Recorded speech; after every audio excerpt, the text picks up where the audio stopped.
अच्छा, special case 5 में आइए। स्पेशल केस 5 देखो, कैपिटल गेन चैप्टर अच्छा चैप्टर है। क्यों इंटरेस्ट नहीं लग रहा तुम लोगों को मेरे को पता नहीं।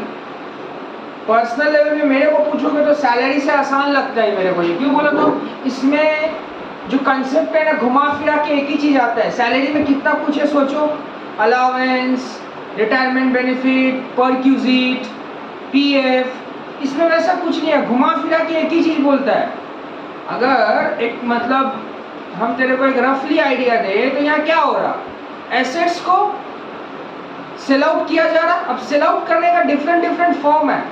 कभी गवर्नमेंट एक्वायर कर ले रहा है, कभी तुम सेल आउट कर रहा है, कभी तुम उसको स्टॉक में कन्वर्ट कर रहा है, तो तुमको एक कंसिडरेशन मिल रहा, पैसा मिल रहा, और फिर वो टैक्सेबल हो जा रहा। बस यही तो है, ज्यादा कुछ नहीं है। थोड़ा सा डेप्थ में चलो ना, कोई दिक्कत नहीं है। ठीक है, आओ स्पेशल केस 5 क्या बोला, conversion of capital assets into stock in trade. ठीक है, माने कैपिटल एसेट्स को स्टॉक में कन्वर्ट कर रहे हैं हम लोग, एसेट्स को स्टॉक में कन्वर्ट कर रहे हैं। तो लॉजिक समझो ना यार, मान लो ये मेरा एसेट्स है, इसको हम स्टॉक में कन्वर्ट कर रहे हैं, तो स्टॉक वाला मेरे को कुछ देगा ना, वही मेरा कंसिडरेशन हो जा रहा। 45(2) बोला है क्या, definition of transfer as per section 247 of the act include conversion. जब हम लोग ट्रांसफर का डेफिनेशन पढ़े थे तब तुम लोगों को ये बात सिखाया गया था कि ट्रांसफर का अर्थ कन्वर्शन भी होता है। Conversion of capital assets into stock in trade is also a transfer. आप ट्रांसफर का डेफिनेशन को देखिए, एसएससी में convert capital assets into stock in trade. Assessee capital assets को स्टॉक में कन्वर्ट करेगा in books of accounts before transferring the assets to avoid capital gain. अब capital gain is chargeable to tax in the year in which stock in trade is actually sold. Actually sold, सुनो ध्यान से, तुम्हारा ये capital gain को तुम stock में convert किए और ये टैक्सेबल होगा उस साल जिस साल तुम्हारा स्टॉक बिक रहा है। जिस साल तुम्हारा स्टॉक बिक रहा है उस साल ये टैक्सेबल होगा। Indexation and period of holding sale however we consider up to the date of conversion. Indexation वगैरह जो होगा या पीरियड ऑफ होल्डिंग वगैरह जो होगा ये कन्वर्सन डेट तक लिया जाएगा। Transfer is considered to happen in the year of conversion. Transfer हम उसी साल मान लेंगे जिस साल कन्वर्ट किया है। देखो यहाँ दो बात है, ट्रांसफर माना जाएगा उस साल जिस साल कन्वर्ट हुआ है, लेकिन कंसीडरेशन लेना उस साल जिस साल तुम एसेट्स को सेल आउट किए हो। अगर तुम्हारा कन्वर्सन होता है 2019 में और तुम्हारा वो एसेट्स बिकता है 21 में, तो सेल कंसीडरेशन 21 वाला लेना और ट्रांसफर माना जाएगा 19 में।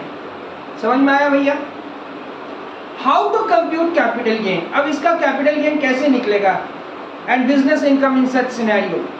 कैपिटल गेन निकालना FMV on the date of conversion minus क्या कर देना, कॉस्ट ऑफ एक्विजिशन। कन्वर्सन का डेट का एफएमबी ले लेना, कन्वर्सन का डेट का एफएमबी ले लेना और कॉस्ट ऑफ एक्विजिशन माइनस करना इंडेक्सेशन से। बिजनेस इनकम का जब बात आता है तो सेल वैल्यू ऑफ स्टॉक लेना और उससे माइनस करना FMV on the date of conversion. Clear है? FMV on the date of conversion of capital assets shall be considered as cost of the stock. और इलस्ट्रेशन 11 हम लोग करते हैं। क्लियर है? अच्छा ये सुनो ना, इलस्ट्रेशन से पढ़ते हैं चलो। A is the owner of a car. अच्छा बात है, he starts a business purchase and sale of motor car. मतलब वो गाड़ी उसका खुद का है, अब वो अपना धंधा शुरू किया गाड़ी को खरीदने बेचने का। तो यहीं से तुम्हारा दिमाग दौड़ना चाहिए कि अगर आप एक चीज को लेके खरीदो बेचोगे तो भैया वो तो आपका क्या बन जाएगा, वो आपका क्या बन जाएगा, गुड्स बन जाएगा ना, माने स्टॉक बन जाएगा। अरे यार अब मान ले हम ये चाबी खरीदते बेचते, तो ये चाबी मेरे लिए स्टॉक बन जाएगा। अच्छा, he treat the above car as a part of the stock in trade। साफ साफ बोल दिया कि ये कार स्टॉक बनेगा न्यू बिजनेस में। he sells the same on 31/3/2021 को सेल किया है और उसका प्रॉफिट हुआ 1 लाख का। तो तुमको टैक्स इम्प्लीकेशन पूछा है। हम लोग यहाँ पर बिजनेस इनकम वाला भी बताएंगे, कैपिटल गेन वाला भी। बिजनेस इनकम चला जाता है पीजीबीपी में और कैपिटल गेन इधर। सबसे पहला नंबर बात देखो, सबसे पहला नंबर बात यहाँ पर ये लिखो तुम्हारा कैपिटल गेन वाला में फुल वैल्यू कंसीडरेशन कितना होगा ये बताओ। फुल वैल्यू कंसीडरेशन कितना होगा? फुल वैल्यू कंसीडरेशन देखो कैपिटल गेन, देखो ध्यान से सुनो। सबसे पहले एक बात बताए, रुक जाए, एक सेकंड रुक जाएगा, एक सेकंड। सबसे पहले यहाँ एक झमेला है। क्या झमेला पता है? कैपिटल एसेट्स का डेफिनेशन आता है, बता तो कार क्या कैपिटल एसेट्स है, हाँ या ना? क्या कार कैपिटल एसेट्स है? कैपिटल एसेट्स का डेफिनेशन पढ़ा था, एक्सक्लूडेड में बताए थे। अगर मूवेबल एसेट्स होगा तो एक्सक्लूडेड होगा। अरे एक्सक्लूडेड वाला पार्ट भूल गया? कैपिटल एसेट्स का जो डेफिनेशन पढ़ाए थे वहाँ जाना, एक्सक्लूजन वाला पार्ट में जाना, एक्सक्लूजन वाला पार्ट में जाना, एक्सक्लूजन वाला पार्ट में साफ साफ बोले थे ना, इंक्लूजन नहीं एक्सक्लूजन। एक्सक्लूजन माने जो एक्सक्लूड है। Personal movable assets, personal movable assets. तो गाड़ी मूवेबल है, तुम इस्तेमाल कर रहा है, मैंने पर्सनल भी है, मैंने पर्सनल मूवेबल एसेट्स। हो गया ना गुरु? गाड़ी आपका पर्सनल मूवेबल एसेट्स, तो बोलिए ना गाड़ी आपका कैपिटल एसेट है ही नहीं, इस पे कैपिटल गेन चार्ज होगा ही नहीं। तो लिखो कैपिटल गेन में लिखो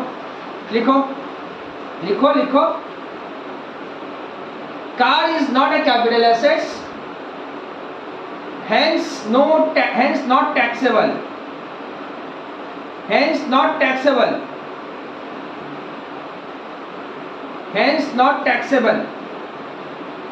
भैया प्रॉफिट है तो गाड़ी को बेच के जो प्रॉफिट हुआ ना, ये बिजनेस इनकम माना जाएगा, ये बिजनेस इनकम है। लिखो however profit on sale of car, profit on sale of car will be taxable under PGBP of rupees 1 lakh।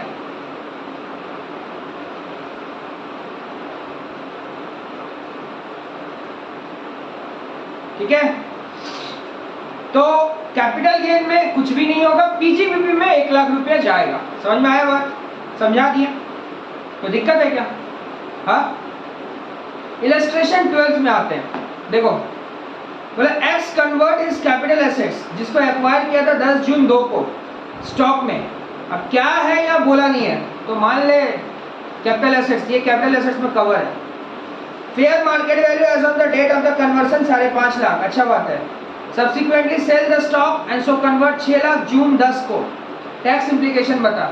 सबसे पहले कैपिटल गेन सुन, full value consideration, full value consideration कितना है, कितना लेगा? अरे भाई इस कैपिटल एसेट्स को जब तू स्टॉक में कन्वर्ट किया तो कितना रुपया मिला तेरे को? कैपिटल एसेट्स को जब स्टॉक में कन्वर्ट किया तो कितना रुपया मिला बोल? 5.5 लाख। तो लिखो full value consideration 5.5 lakh. Index cost of acquisition, इस गाड़ी को खरीदा कब था तुम? कौन से साल में खरीदा था? गाड़ी को कौन से साल में खरीदा था बोलो? 2002-3 2-3 का फैक्टर क्या? चेक करो 2-3 का फैक्टर। याद नहीं रहता, क्वेश्चन में दे देता है। 2-3 का फैक्टर है 105। 1 मिनट। अच्छा, इंटू कौन सा फैक्टर से करोगे? अपना साल का फैक्टर क्यों ले रहे हो यार? गाड़ी कन्वर्ट कब हुआ है? कन्वर्ट जिस डेट को हुआ है उसी डेट का लेना। कन्वर्ट कब हुआ है? देखो भैया, कन्वर्ट कब हुआ है? 18 में हुआ है। उज्जवल भूल बोले दिले, एक तो माथाटा खुले बोलो। मार्च 18 আছে, 17-18 হবে। বারবার একটা কথা বলছি, 31 मार्च যদি হবে তা পরের হলে তাহলে 18-19 হবে। এটা मार्च 18 আছে। अरे यार प्रोविजन पर आते वक्त ही तो बोल दिए थे भाई आप लोगों को ना कि कन्वर्शन जिस डेट को होता है उसी डेट को कॉस्ट ऑफ एक्विजिशन लीजिएगा। तो 18 में हुआ, 18-19 मत बोलिए, मार्च है, मार्च है, मिर्ची लगाया जाएगा मार्च में। तो 17-18 का फैक्टर कितना है चेक करो। 17-18 का फैक्टर चेक करो। 272 इंटू 272 करके आएगा 155,428 ना, सॉरी 155,429 माइनस करके कितना आ रहा बता? एलटीसीजी आएगा 394571 एलटीसीजी। ठीक है, अब बिजनेस इनकम कब से कब से 10/3/18 से लेके 10/3/18 से लेके तूने उस गाड़ी को फिर कब सेल किया है भाई? तूने उस गाड़ी को कब सेल किया है? अरे स्टॉक में कन्वर्ट हुआ 10/3/18 में, लेकिन उसको फिर हम क्या बोले थे 10/3/18 ठीक है 10/3/18 से लेके उसको कन्वर्ट किए जून 10 में। अरे यार लिखा है ना कन्वर्सन हुआ, लेकिन fair market sale the stock in trade. अरे स्टॉक को बेचा, नहीं समझ में आ रहा। पहले ये कैपिटल एसेट्स था, कैपिटल एसेट्स स्टॉक में गया, कैपिटल एसेट्स स्टॉक में गया, तब तक के लिए कैपिटल गेन। अब स्टॉक सेल हुआ ये कैपिटल एसेट्स था, स्टॉक में गया तो यहाँ तक के लिए कैपिटल गेन, यहाँ तक के लिए कैपिटल गेन। अब ये स्टॉक बिकेगा, स्टॉक बिका, स्टॉक यहाँ बिका, यहाँ ये बिक रहा, स्टॉक बिक रहा, देख रहा मेरा हाथ हिल रहा, मैंने स्टॉक बिका। तो ये पीरियड के लिए पीजीबीपी। समझ में आया क्या बोले? अरे समझ में आया? अरे यार पहले जो कैपिटल एसेट्स है उसको स्टॉक में कन्वर्ट कर, तो capital assets to stock CG capital gain लगेगा, और स्टॉक जब सेल आउट होगा तब पीजीबीपी लगेगा। समझ में आया? तो उसीलिए पीरियड ऑफ होल्डिंग जो है 10/3/18 से 10/6 तक लगेगा, 10/6 तक लगेगा। समझ में आया? क्लियर है? अब इसका सेल वैल्यू बता। अरे पीजीबीपी में कुछ नहीं करना पड़ता, सेल वैल्यू से कॉस्ट ऑफ एक्विजिशन माइनस कर दीजिए। सेल वैल्यू कितना है? 6 lakh. Sale value of stock 6 lakh. Sale value of stock कितना है दादा? 6 लाख। ठीक है, उससे माइनस करिए कॉस्ट ऑफ एक्विजिशन, जो एफएमबी है वही एफएमबी लिया जाएगा। अरे यार तुम कॉस्ट ऑफ एसेट्स मतलब क्या समझ रहे हो? कैपिटल एसेट्स को जो स्टॉक में कन्वर्ट किया वही ना स्टॉक का कीमत होगा। कैपिटल एसेट्स को जब स्टॉक में कन्वर्ट किए तो स्टॉक को सेल करके जो मिला वो मेरे लिए स्टॉक का सेल कंसिडरेशन है। स्टॉक का कॉस्ट ऑफ एक्विजिशन क्या होगा? स्टॉक का कॉस्ट ऑफ एक्विजिशन होगा स्टॉक को आप कितना में खरीदे हो। चीज को समझो यार, हम अपना गाड़ी बेच रहे हैं, स्टॉक बना रहे हैं, तो स्टॉक जितना में हुआ है वो कॉस्ट ऑफ एक्विजिशन हो जाता है। तो सीधा स्टॉक कितना हुआ? एफएमबी 5.5 लाख माइनस करके आंसर आएगा 5 लाख। कितना आंसर आएगा? सॉरी 50,000। तो पीजीबीपी इनकम 50,000। ठीक है, पीजीबीपी इनकम 50,000। हाँ कॉस्ट ऑफ एक्विजिशन लिखे, एफएमबी लिखे ना 5.5 लाख, तो पीजीबीपी इनकम 50,000। क्लियर है? ठीक है। इलस्ट्रेशन 13 आप लोग खुद से कीजिए। यस खुद से कीजिए, you have to do yourself. खुद से कीजिए, बाद में चेक करिएगा, खुद से कीजिए।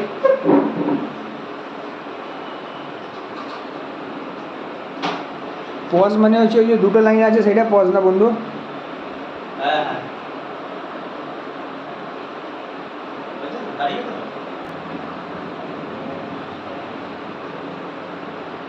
अच्छा तो देखो, अगर आप लोगों का इस क्वेश्चन का आंसर मैच कर जाता है तो समझिएगा कि आप लोग इंटरमीडिएट पास करने लायक हैं। हाँ एक अटेम्प्ट में पास कर सकते हैं अगर तैयारी सही रहा तो। ठीक है, एलटीसीजी क्या 328,894 है? 328,8 हाँ 328899 हाँ 328899 और पीजीबीपी दूल्हा एक शॉट में निकल सकता है। देखो नहीं भैया क्वेश्चन पढ़िए, हम लोगों को नहीं समझ में आ रहा, कोई दिक्कत नहीं, जिसका गलती है दुख होने का नहीं है, मेहनत करो थोड़ा सा। मिस्टर ए ने कन्वर्ट किया कैपिटल एसेट्स को, एक्वायर किया गया था 50,000 में जून 2003 में इनटू स्टॉक मतलब समझ में आ रहा है ना, स्टॉक में कन्वर्ट हुआ है। नवंबर में fair market value of the assets in conversion 4.5 lakh, stock sold for 6.5 lakh. What will be the tax treatment? सुन पहले कैपिटल गेन का निकालते हैं। तो कैपिटल गेन के लिए क्या लेते हैं हम लोग? अरे स्टॉक को जो बेचा वो क्यों बोला 6.5 लाख? स्टॉक को जो बेचा है वो तो पीजीबीपी में जाएगा। कन्वर्सन कितना में क्या वो बोल? कन्वर्सन किया है 4.5 लाख में, तो कैपिटल गेन के लिए full value consideration 4.5 lakh minus index cost of acquisition करते हैं। तो सुनिए ना, एक्वायर किए थे कब? 50,000 में। ठीक है 50,000 ठीक है। सुनो ना तुम कब एक्वायर कियो? Which year? जून 3 माने 34 का फैक्टर क्या 109 है दादा? यस 34 का फैक्टर 109 है, तो डिवाइड करिए 109 से और इनटू 3। अपना साल नहीं, कन्वर्सन जिस साल हुआ है। कन्वर्सन कब हुआ आपका?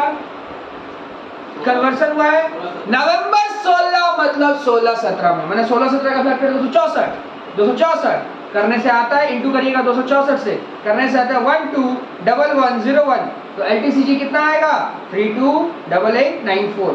ठीक है। PGBP में क्या लीजिएगा, स्टॉक को कितना में बेचा गया, स्टॉक को कितना में बेचा गया, सेल वैल्यू कितना है 6.5 lakh, minus cost of acquisition 4.5 lakh, acquire कितना में किए थे, कौन सा स्टॉक को कितना में एक्वायर किए थे, स्टॉक को फ्यूचर मार्केट वैल्यू बोला था ना 4.5 लाख, तो 2 लाख रुपया। समझ में आया। अगर जिसका बन गया वो एकदम नाचने लोगों एकदम। चलिए आइए, ठीक है। स्पेशल केस 6 देखिए, हम लोग स्पेशल केस कितना सारा पढ़े, एक बार क्विक फायर आप लोगों को बताते हैं। सबसे पहला जो स्पेशल केस था वो आपका था कौन सा पता है, वो HDV वाला 110% वाला। स्पेशल केस 2 वो PGBP में पढ़ाया जाएगा, अभी आप बस मार्किंग करके रख लो और कुछ नहीं करना है। स्पेशल केस 3 जो था वो आपका इंश्योरेंस वाला था, इसके ऊपर भी सम्स किए थे। कंपलसरी एक्विजिशन भी उसी में था। अच्छा, फिर आता है आपका स्पेशल केस 4, कौन सा था दादा, special case 4, special case 2, special case 3,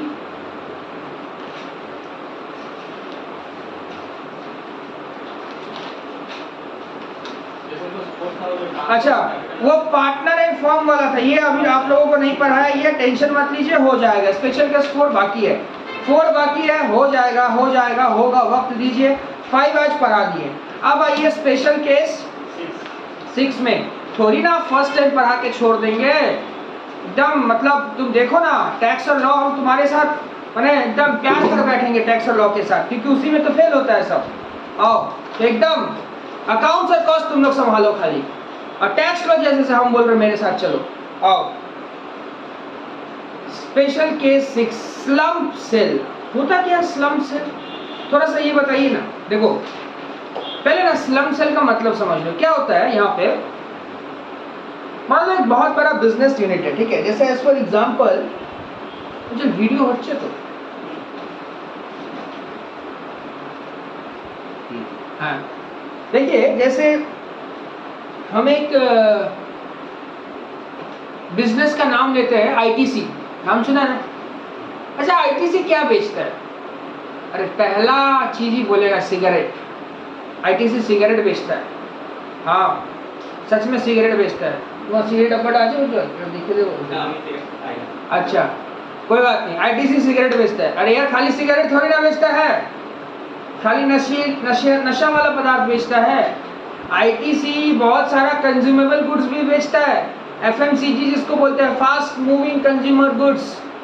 अरे आटा नहीं बेचता, ITC का आटा होता है हाँ, तो FMCG हाँ, नमक, आटा। देखिए ये सब सीखिए आप लोग, ये सब जानना पड़ेगा, आपका स्टैंडर्ड बढ़ेगा। माने कपड़ा लत्ता पहन लेने से और जेल लगा लेने से और हाय हाउ आर यू और हेलो बोलने से स्टैंडर्ड नहीं बढ़ता है, समझ में आया ना।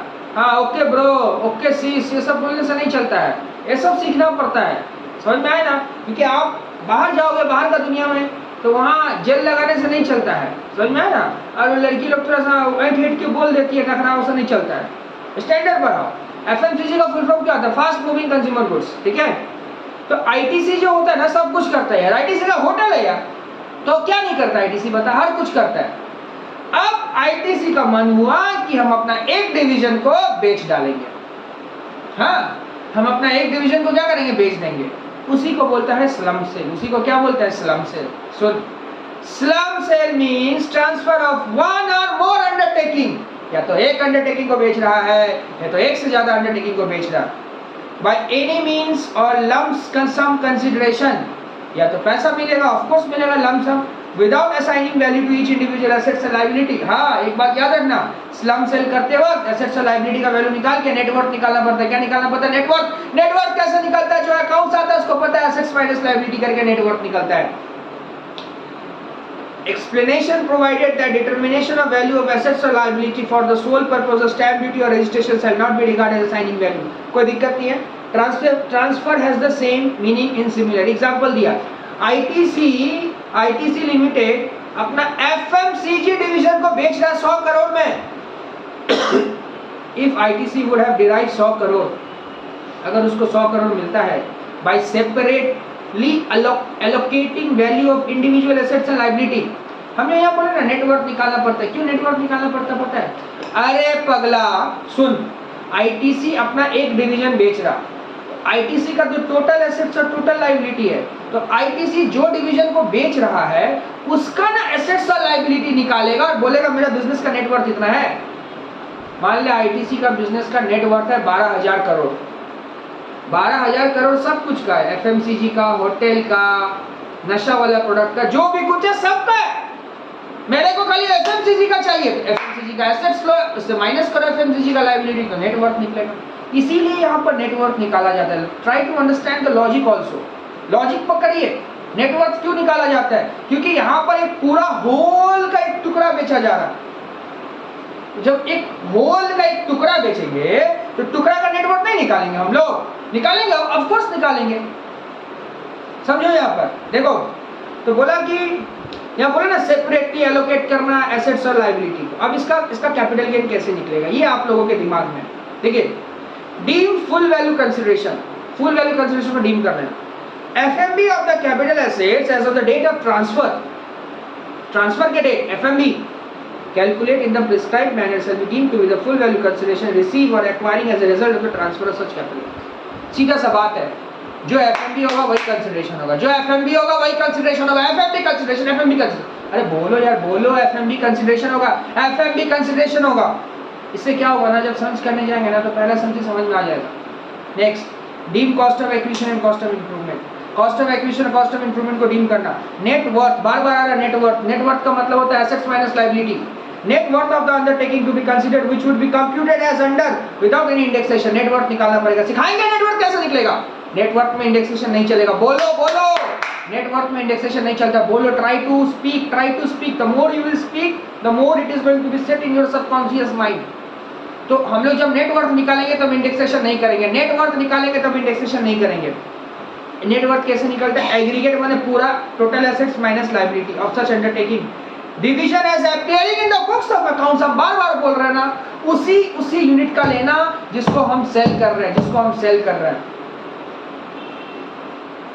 Value of total assets. अब एसेट्स का मतलब क्या होता है? For depreciable assets, depreciable assets है मैंने जो एसेट्स डेप्रिशिएट होता है, लैंड डेप्रिशिएट होता है, बिल्डिंग डेप्रिशिएट होता है, फर्नीचर डेप्रिशिएट होता है, माइनस करना written down value of the block of the assets, minus करना WDV of the block of the assets.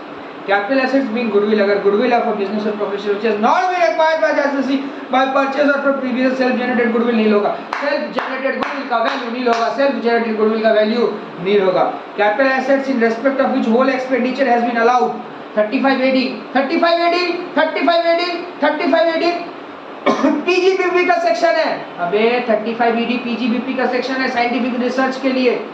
तो भैया पीजीबीपी पढ़ेंगे तब ना समझ में आएगा, आगे तो पढ़ाना पड़ेगा ना।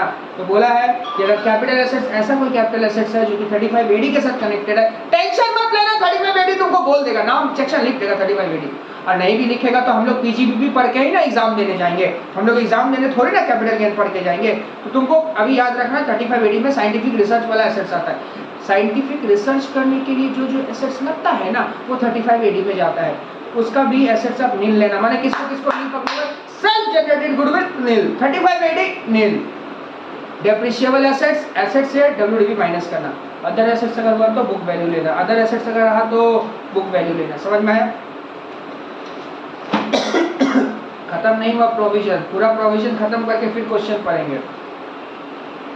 सुन, रिवैल्यूएशन को इग्नोर करना।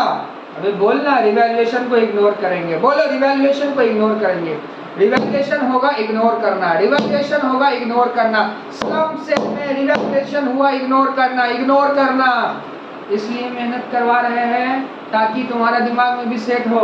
हम तो ऐसे बोल के निकल सकते थे, रिवैल्यूएशन को इग्नोर करना। इंडेक्सेशन बेनिफिट नहीं होगा, sorry no indexation benefit will be available. लेकिन मजा नहीं आता ना, तुम्हारा दिमाग में घुसे, इसलिए हम बोलना चाहते हैं रिवैल्यूएशन को इग्नोर करना। इंडेक्सेशन बेनिफिट नहीं होता है, revaluation of assets to be ignored, no indexation benefit will be available. समझ गए? If undertaking is held by the transferor for more than 36 months, long-term capital assets, else it will be considered short-term capital assets. अगर ये undertaking 36 से ज्यादा होता है तो long term, 36 से कम होता है तो शॉर्ट टर्म। लॉजिक है, देखो लॉन्ग टर्म का मैक्सिमम लिमिट 36 होता है, तो 36 से ज्यादा हुआ तो लॉन्ग टर्म, 36 से कम हुआ तो short term. Every assessee in case of slump sale sale furnish in form 29B। अगर आप स्लम सेल कर रहे हो तो फॉर्म नंबर 29B आपको फिलअप करना पड़ेगा, ये प्रैक्टिकल लाइफ के लिए जरूरी है। Accounted as defined in the explanation section 288(2) before the specified refer to 1 month period due to filing return 139(1)। अब फाइलिंग रिटर्न का भी चैप्टर है, याद रखना अगर तुम स्लम सेल करते हो तो 1 महीना के अंदर 1 month prior to the date of filing return, filing return का 1 महीना पहले तुमको ये फॉर्म भरना पड़ेगा। फाइलिंग रिटर्न के 1 महीना पहले ये फॉर्म भरना पड़ेगा। भैया इतना कुछ याद कैसे रहेगा? कसम खा के बोल, तो सैलरी पर आ रहे इतना बार याद नहीं होगा, ये भी याद होगा। हम थोड़ी ना छोड़ देंगे तेरा साथ, हम तेरा साथ रहेंगे टैक्स में, ठीक है? अच्छा यहाँ तक क्लियर है, पूरा समझा? एक बार इलस्ट्रेशन 14 का क्वेश्चन को बढ़िया से पढ़, समझ करेंगे तो पूरा मक्खन का तरह क्लियर हो जाएगा। एक बार पढ़, जल्दी पढ़, मजाक मत कर, बहुत मजाक कर दिए।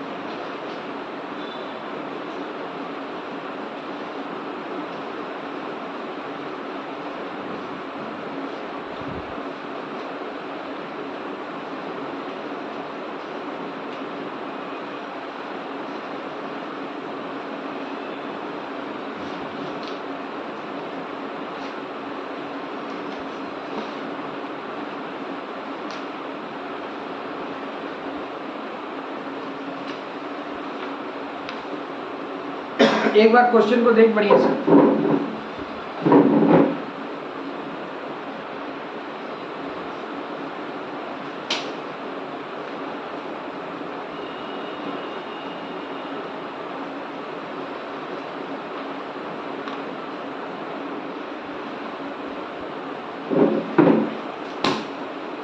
देख यहाँ बोला है mister Z is engaged in 2 business, 2 business है उसका। डेयरी बिजनेस है, बिजनेस 1, और एक काउडंग मैंने बोलो गोबर, हाँ, सिंस 2 बिजनेस 2 है, 1995 से 1996 तक उसने ट्रांसफर किया है 1/4 को business 1 by way of slump cell.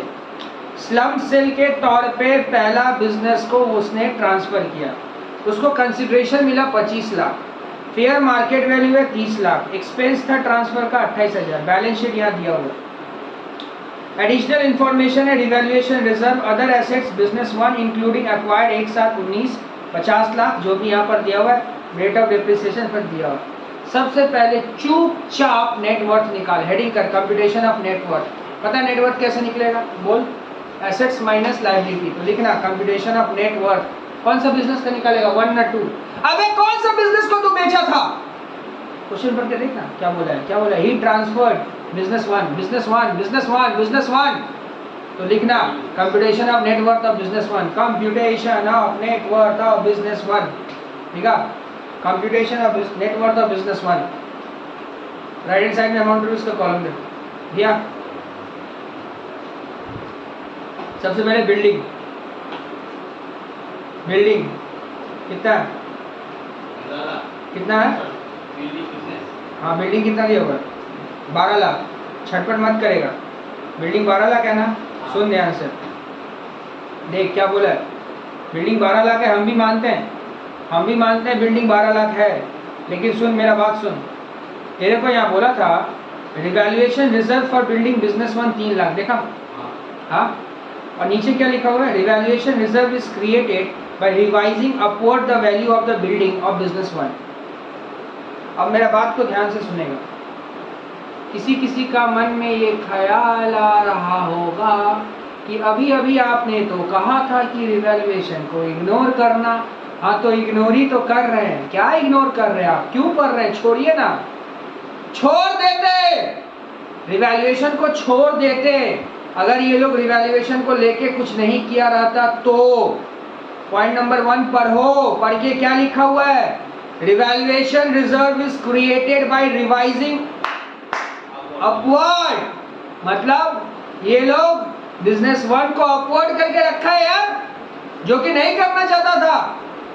I don't want any revalued figure added or less in that depreciable assets I don't want, मेरे को नहीं चाहिए, मेरे को नहीं चाहिए।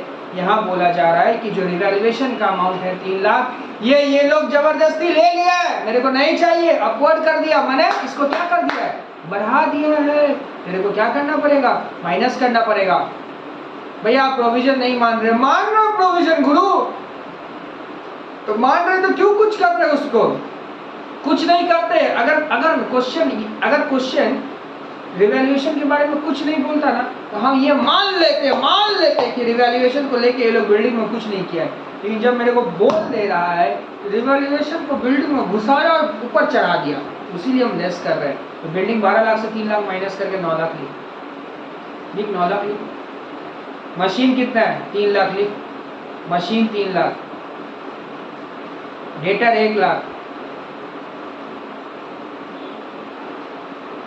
अदर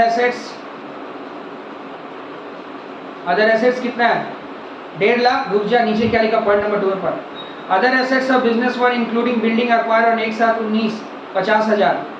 अरे अदर एसेट्स के अंदर बिल्डिंग क्यों घुसाया, हड़ा अलग से दिखाएंगे, हड़ा अदर एसेट्स बिल्डिंग है 1.5 लाख से 50,000 माइनस कर 1 लाख लिख, 1 लाख लिख, लिखा। हाँ अब फिर से बिल्डिंग लिख, कब खरीदा रे, 19 में खरीदा, मैंने 19-20 में खरीदा ना, तो लिख बिल्डिंग लिख 19-20, कितना में खरीदा है, 19-20 में बिल्डिंग कितना, 1 लाख लिखा, अदर से 1 लाख लिखा। अच्छा बिल्डिंग कितना में खरीदा है, कितना में खरीदा, वो 50,000, लेकिन इसका डेप्रिसिएशन का रेट कितना, 10%। कब खरीदा है, 7वां महीना में खरीदा है, तो 7, 8, 9, 10, 11, 12, 1, 2, 3, 9 महीना का डेप्रिसिएशन निकाल, 50,000 का 10% और 9 महीना का डेप्रिसिएशन निकाल के माइनस कर, माइनस करो तो बोलो, दादा बोलो 50,000 10% बार करो, 9 से डेप्रिसिएशन 50,000 बार करो, 3750। हाँ 3750 देखो 3750 কি বলছো গো,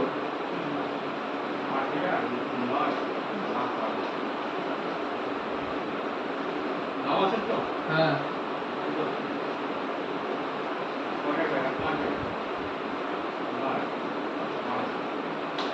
কত, 1 মিনিট, 50,000 টাকা ছিল তো, তো 50,000 দিয়ে 3750 মাইনাস করো, করলে, হ্যাঁ দাঁড়াও কত এসছে, হ্যাঁ এটা তো 2020 সালের ব্যালেন্স বেরোলো, আমি তো 21-22 হিসাব করছি, আর 1 বছরের ডেপ্রিসিয়েশন মাইনাস করো 10% এখান থেকে,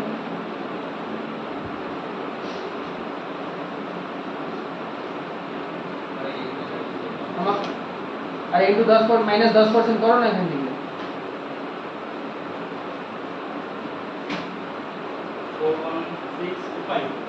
হ্যাঁ এটা কবে 20-21, প্রিভিয়াস ইয়ার কি আছে আমাদের 21-22 তো, হ্যাঁ আর 1 বছর নাও, অ্যাসেসমেন্ট ইয়ার 22-23, হ্যাঁ আর 1 বছর নাও, কত আসছে, 37463 কত, 37463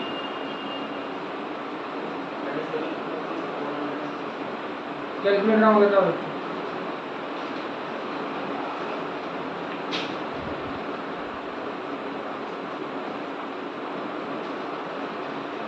1 मिनट रुक जाना तो,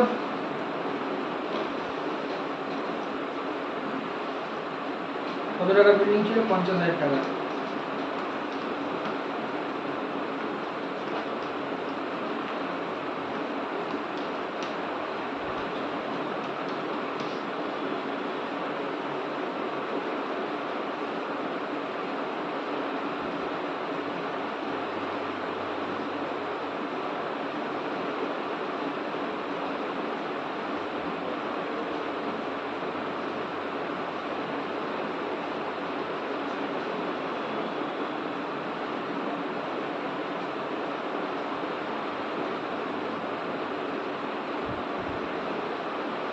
আচ্ছা কি কি নিয়েছো বলো তো, বিল্ডিং 9 লাখ নিয়েছো, মেশিন 3 লাখ, ডেটার 1 লাখ, আদার অ্যাসেটস 1 লাখ, হ্যাঁ তারপরে এই বিল্ডিংটা ছিল 50,000 টাকা, 19-20 আমাদের প্রিভিয়াস এটা কত, 22, হ্যাঁ 22 21-22 তো, 50,000 টাকা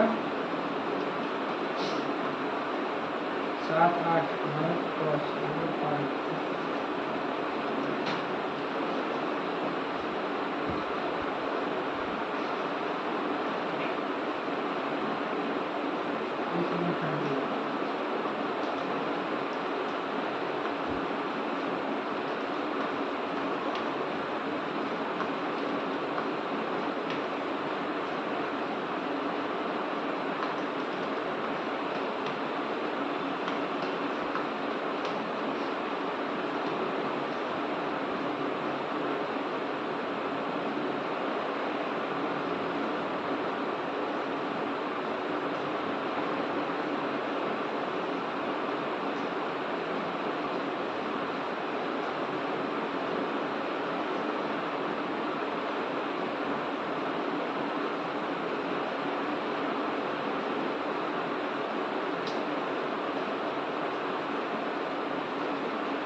पीरियड पॉज कर।